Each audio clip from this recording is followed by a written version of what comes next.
ವಿಡಿಯೋನಲ್ಲಿ ಏರ್ಟೆಲ್ ಇಂದ ಜಿಯೋ ಇಂದ BSNLಗೆ ಯಾವ ರೀತಿ ನಿಮ್ಮ ಸಿಮ್ ಕಾರ್ಡ್ ಬದಲಾವಣೆ ಮಾಡಿಕೊಳ್ಳುವುದು ಹೇಗೆ ಎಂದು ತಿಳಿಸಿಕೊಡುತ್ತಿದೆ. ನನ್ನ ಹೊಸ ವಿಡಿಯೋಗೆ ಸ್ವಾಗತ. ಹಾಗೆ ನಮ್ಮ ಚಾನೆಲ್ಗೆ ಹೊಸದಾಗಿ ಬಂದವರು ದಯವಿಟ್ಟು ಚಂದಾದಾರರಾಗಿ.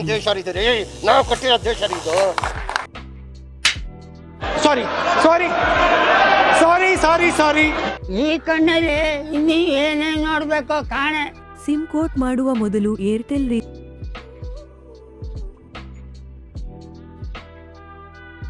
ರಿಚಾರ್ಜ್ ಪ್ಲಾನ್ ನೋಡಿ ಕೊಳ್ಳೋಣ. ಏರ್ಟೆಲ್ ಪ್ಲಾನ್ 1.5 GB 299 ರೂಪಾಯಿ ದಿನ ಮತ್ತು ಜನರಿಗೆ ಜಿಯೋ 299 ರೂಪಾಯಿಯಲ್ಲಿ 1.5 GB ಡಾಟಾ 28 ದಿನ ಒದಗಿಸಿದೆ. ಕಾಮೆಂಟ್ ಮಾಡುವ ಮೂಲಕ ಭಾಗ 2.